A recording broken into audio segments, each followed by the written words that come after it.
नमस्कार, यस भिडियोमा तपाईहरुलाई स्वागत छ। आज हामी गणित शिक्षण अन्तर्गत स्थानान्तरण अर्थात् ट्रान्सफर्मेसन पाठ लिएर उपस्थित भएका छौं। यसमा हामी परावर्तन, रिफ्लेक्सन, परिक्रमण, रोटेसन र विस्थापन ट्रान्सलेसनका बारेमा छलफल गर्ने छौं। स्क्रिनमा देखाइएका यी विभिन्न चित्रहरू हेर्नुस् त। यहाँ एउटी नानीले ऐना हेरिरहेकी छिन्। उनको प्रतिबिम्ब ऐनाभित्र देखिएको छ। यस्तै गरी माछा पुच्छ्रेको छाया फेवा तालमा देखिएको छ।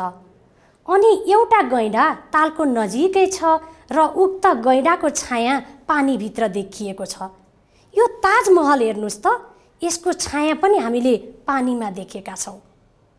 यसरी कुनै पनि वस्तु वा चित्रको प्रतिबिम्बलाई परावर्तन भनिन्छ। यी वास्तविक आकृति र प्रतिबिम्बमा के समानता वा फरक देख्नुभयो त? भन्नुहोस् त। शाबास, सही भन्नुभयो। यिनीहरू बराबर तर उल्टो देखिएका छन्। अब अर्को यो चित्र हेर्नुहोस् त। यहाँ एउटी केटी ऐना अगाडि उभिरहेकी छन्। उनी जति जति ऐनातिर नजिक जान्छिन्, उनको प्रतिबिम्ब पनि ऐनाको त्यति नजिक हुन्छ। त्यसैगरी उनी ऐनाबाट जति जति टाढा जान्छिन्, उनको प्रतिबिम्ब पनि ऐनाबाट त्यति नै टाढा हुन्छ। यसबाट हामीले के बुझ्न सक्छौं त? गुड, सही भन्नुभयो। आकृति र प्रतिबिम्ब परावर्तन अक्षबाट बराबर दूरीमा हुन्छ। अब भने हामी कुनै पनि ज्यामितीय आकृतिलाई ग्राफ पेपरमा कसरी परावर्तन गर्न सकिन्छ भन्ने बारेमा छलफल गर्नेछौँ। पहिले हामी एक्स अक्षबाट परावर्तन कसरी हुँदो रहेछ हेरौँ है त। एक्स अक्षबाट परावर्तन गर्नको लागि हामी ग्राफ पेपर लियौँ। ग्राफ पेपरमा एक्स अक्ष र वाई अक्ष बनाऊ। अनि एउटा त्रिभुज ABC लियौँ, जसको निर्देशाङ्क A23, B54 र C41 छ। एक्स अक्षमा परावर्तन गर्दा परावर्तनको अक्ष एक्स हुन्छ, अथवा एक्स अक्षलाई लाइन अफ मिरर भनिन्छ। त्यो भनेको ऐना राख्ने भाग। चित्रमा बिन्दु A एक्स अक्षबाट कति माथि छ हेरेर भन्नुस् त। गुड, 3 एकाइ माथि छ। त्यसैले A को प्रतिबिम्ब बिन्दु A ड्यास एक्स अक्षबाट 3 एकाइ तल हुन्छ। यसैगरी बिन्दु B एक्स अक्षबाट 4 एकाइ माथि छ। त्यसैले यसको प्रतिबिम्ब एक्स अक्षबाट 4 एकाइ तल हुन्छ। अनि बिन्दु C एक्स अक्षबाट कति एकाइ माथि छ हेर्नुस् त। 1 एकाइ माथि। त्यसैले बिन्दु C को प्रतिबिम्ब एक्स अक्षबाट 1 एकाइ नै तल हुन्छ। अर्थात् A23 लाई एक्स अक्षमा परावर्तन गर्दा A ड्यास 2 - 3 हुन्छ। यसैगरी B54 लाई एक्स अक्षमा परावर्तन गर्दा B ड्यास 5 - 4 हुन्छ। अनि त्यस्तै गरी C41 लाई एक्स अक्षमा परावर्तन गर्दा C ड्यास 4 - 1 हुन्छ। त्यसैले बिन्दु P XY लाई एक्स अक्षबाट परावर्तन गर्दा P ड्यास एक्स, -y हुन्छ। यसलाई हामी सूत्रको रूपमा पनि प्रयोग गर्न सक्छौं। बुझ्नुभयो त? शाबास।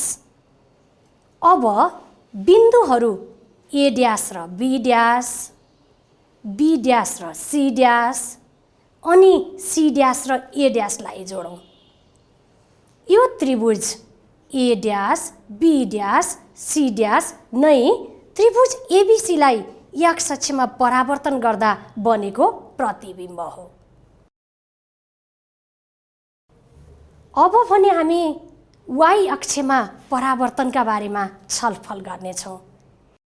यसको लागि पनि हामीले एउटा ग्राफ पेपर लिन्छौँ र ग्राफ पेपरमा एउटा त्रिभुज PQR लिएका छौँ जसको निर्देशाङ्क P23, क्युब 54 र R41 छ। यसमा परावर्तनको अक्ष y हुन्छ, त्यो भनेको y अक्ष नै लाइन अफ मिरर हुन्छ। चित्रमा बिन्दु P y अक्षबाट कता छ हेरेर भन्नुस् है। गुड, 2 एकाइ दायाँ छ, त्यसैले P को प्रतिबिम्ब बिन्दु P ड्यास y अक्षबाट 2 एकाइ बायाँ हुन्छ। यसै गरी बिन्दु क्युब y अक्षबाट 5 एकाइ दायाँ छ, त्यसैले यसको प्रतिबिम्ब y अक्षबाट 5 एकाइ बायाँ हुन्छ, विपरीततिर हुन्छ नि त। अनि बिन्दु R y अक्षबाट कता छ? हो, 4 एकाइ दायाँ छ, त्यसैले बिन्दु R को प्रतिबिम्ब y अक्षबाट 4 एकाइ बायाँ नै हुन्छ। अर्थात् P23 लाई y अक्षमा परावर्तन गर्दा P ड्यास -2 3 हुन्छ। यसै गरी क्युब 54 लाई y अक्षमा परावर्तन गर्दा Q ड्यास -5 4 हुन्छ। अनि त्यस्तै गरी R41 लाई y अक्षमा परावर्तन गर्दा R ड्यास -4 1 हुन्छ। त्यसैले बिन्दु P XY लाई y अक्षबाट परावर्तन गर्दा P ड्यास -x, y हुन्छ। यसलाई हामी सूत्रको रूपमा पनि बुझ्न सक्छौँ। अब बिन्दुहरू P ड्यास र Q ड्यास र R ड्यास अनि R ड्यास र P ड्यासलाई क्रमशः जोडौँ। यो त्रिभुज P dash Q dash R dash नै त्रिभुज PQR लाई y अक्षमा परावर्तन गर्दा बनेको प्रतिबिम्ब हो। अब हामी स्थानान्तरणको अर्को प्रकार परिक्रमणको बारेमा छलफल गर्नेछौँ। स्क्रिनमा देखाइएका यी चित्रहरू हेर्नुहोस् त। यहाँ रोटेपिङ, जाँतो र खेलाउने फिरफिरे देखाइएको छ। रोटेपिङ घडीको विपरीत दिशाबाट निश्चित बिन्दुमा घुम्छ। जाँतोमा एउटा डन्डीलाई समातेर हामीले घडीको सुईतिर अर्थात् विपरीत दिशातिर घुमाउन सक्छौँ। अनि फिरफिरे बच्चामा हामीले घुमाएर खेल्ने गर्थ्यौँ नि। यी सबै परिक्रमणका उदाहरणहरू हुन्। चित्रमा हेर्नुहोस् त, यहाँ एउटा त्रिभुज देखाइएको छ। उक्त त्रिभुजलाई बिन्दु O सँग जोडौँ र त्रिभुजलाई घडीको विपरीत दिशातिरबाट घुमाऊ। यसरी घडीको सुईको विपरीत दिशाको परिक्रमणलाई धनात्मक दिशाको परिक्रमण भनिन्छ।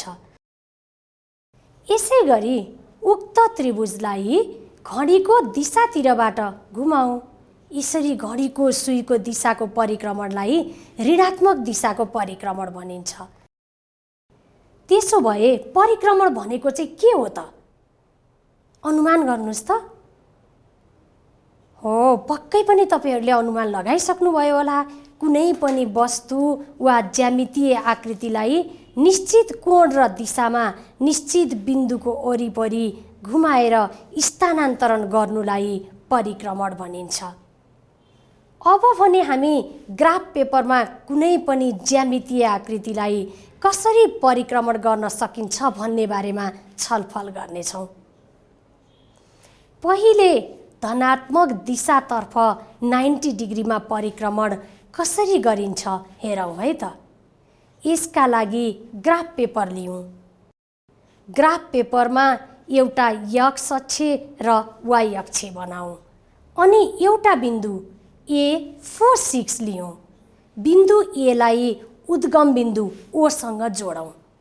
अब प्रोटेक्टरलाई रेखा OA मा राखेर बिन्दु O मा घडीको सुईको विपरीत दिशाबाट 90 डिग्रीको कोण बनाऊ। अनि कम्पासको सहायताले ओए बराबर ओए ड्यास हुने गरी ए ड्यास आर्क खिचौँ। बिन्दु ए ड्यास नै ए को धनात्मक दिशातर्फ 90 डिग्रीमा परिक्रमण गर्दा बनेको प्रतिबिम्ब हो। अर्थात् A46 लाई प्लस 90 डिग्रीमा परिक्रमण गर्दा ए ड्यास -6,4 भयो। त्यसैले बिन्दु PXY लाई धनात्मक दिशातर्फ 90 डिग्रीमा परिक्रमण गर्दा P ड्यास -y,x हुन्छ। यसलाई हामी सूत्रको रूपमा पनि बुझ्न सक्छौँ। अब भने हामी ऋणात्मक दिशातर्फ 90 डिग्रीमा परिक्रमण कसरी गर्न सकिन्छ भन्ने बारेमा हेर्नेछौँ। यसका लागि ग्राफ चित्रमा एउटा बिन्दु B53 लिइएको छ। बिन्दु B लाई उद्गम बिन्दु O सँग जोडौँ। अब प्रोटेक्टरलाई रेखा OB मा राखेर बिन्दु O मा घडीको सुईको दिशातर्फ 90 डिग्रीको कोण बनाऊ। अनि कम्पासको सहायताले OB बराबर OB ड्यास हुने गरी B ड्यास आर्क खिचौँ। बिन्दु B ड्यास नै B को ऋणात्मक दिशातर्फ 90 डिग्रीमा परिक्रमण गर्दा बनेको प्रतिबिम्ब हो। अर्थात् B53 लाई -90 डिग्रीमा परिक्रमण गर्दा B ड्यास 3-5 भयो। त्यसैले बिन्दु PXY लाई ऋणात्मक दिशातर्फ 90 डिग्रीमा परिक्रमण गर्दा P ड्यास y,-x हुन्छ। यसलाई हामी सूत्रको रूपमा पनि प्रयोग गर्न सक्छौँ। अब हामी परिक्रमण 180 डिग्रीमा कसरी गरिन्छ भन्नेमा छलफल गर्नेछौँ। यसको लागि पनि हामीले एउटा ग्राफ चित्र नै लिनेछौँ र त्यसमा एउटा बिन्दु C6,4 लिइएको छ। बिन्दु C लाई उद्गम बिन्दु O सँग जोडौँ। अब प्रोटेक्टरलाई रेखा OC मा राखेर बिन्दु O मा 180 डिग्रीको कोण बनाऊ। 180 डिग्रीको कोण बनाउँदा घडीको सुईको दिशा वा घडीको सुईको विपरीत दुवै दिशाबाट बनाउन सकिन्छ। हामीले जताबाट बनाउँदा पनि एउटै बिन्दु पाउँछौँ। अनि कम्पासको सहायताले OC बराबर OC ड्यास हुने गरी C ड्यास आर्क खिचौँ। बिन्दु C ड्यास नै C को 180 डिग्रीमा परिक्रमण गर्दा बनेको प्रतिबिम्ब हो। अर्थात् बिन्दु C 6,4 लाई 180 डिग्रीमा परिक्रमण गर्दा C ड्यास -6,-4 भयो। त्यसैले बिन्दु PXY लाई 180 डिग्रीमा परिक्रमण गर्दा P ड्यास -x,-y हुन्छ। यसलाई हामी सूत्रको रूपमा प्रयोग गर्न सक्छौँ। अब भने हामी स्थानान्तरणको अर्को प्रकार विस्थापनका बारेमा छलफल गर्नेछौँ। यसका लागि स्क्रिनमा देखाइएका यी चित्रहरू हेर्नुहोस् त। यहाँ एउटा किताबलाई निश्चित दिशातर्फ निश्चित दूरीमा सारिएको छ। यस्तै एउटा मोटर निश्चित दिशातर्फ निश्चित दूरीमा गुडेको छ। यसरी समतल सतहमा रहेका वस्तु वा ज्यामितीय आकृतिका प्रत्येक शीर्षबिन्दुहरू उत्तिकै दूरी र उही दिशामा स्थानान्तरण हुनुलाई विस्थापन भनिन्छ। कुनै पनि ज्यामितीय आकृतिका प्रत्येक शीर्षबिन्दुहरूलाई दायाँ विस्थापन गर्दा प्लस चिन्ह, बायाँ विस्थापन गर्दा माइनस चिन्ह, माथि विस्थापन गर्दा प्लस चिन्ह र तल विस्थापन गर्दा माइनस चिन्ह हुन्छ। ल यो चित्रमा हेर्नुहोस् त। यहाँ ग्राफ पेपरमा एउटा रेखाखण्ड AB लिइएको छ, जसमा A को निर्देशाङ्क 3, 2 र B को निर्देशाङ्क 5, 7 छ। हामी रेखा AB को प्रत्येक बिन्दुलाई 5 एकाइ दायाँ र 3 एकाइ माथि विस्थापन गर्दैछौँ। बिन्दु A लाई 5 एकाइ दायाँ र 3 एकाइ माथि सार्दा बिन्दु 8, 5 भयो, जुन बिन्दुलाई A' भनौँ। यसै गरी बिन्दु B लाई 5 एकाइ दायाँ र 3 एकाइ माथि सार्दा बिन्दु 10, 10 भयो, जुन बिन्दुलाई B' भनौँ। यसरी बिन्दु P X Y लाई A B मा विस्थापन गर्दा P' X plus A, Y plus B हुन्छ। यसलाई हामी विस्थापनको सूत्रको रूपमा प्रयोग गर्न सक्छौँ। विद्यार्थी भाइ बहिनीहरू, आजको यस भिडियोमा हामीले के छलफल गर्यौँ एकपटक सम्झने प्रयास गरौँ त। स्थानान्तरणका प्रकारहरू, परावर्तन, परिक्रमण र विस्थापनका बारेमा जान्यौँ। अनि कुनै पनि ज्यामितीय आकृतिलाई ग्राफ पेपरमा कसरी परावर्तन, परिक्रमण र विस्थापन गर्न सकिने रहेछ भन्ने बारेमा पनि जान्यौँ। अब हामी अर्को भिडियोमा पुनः भेट्नेछौँ। धन्यवाद।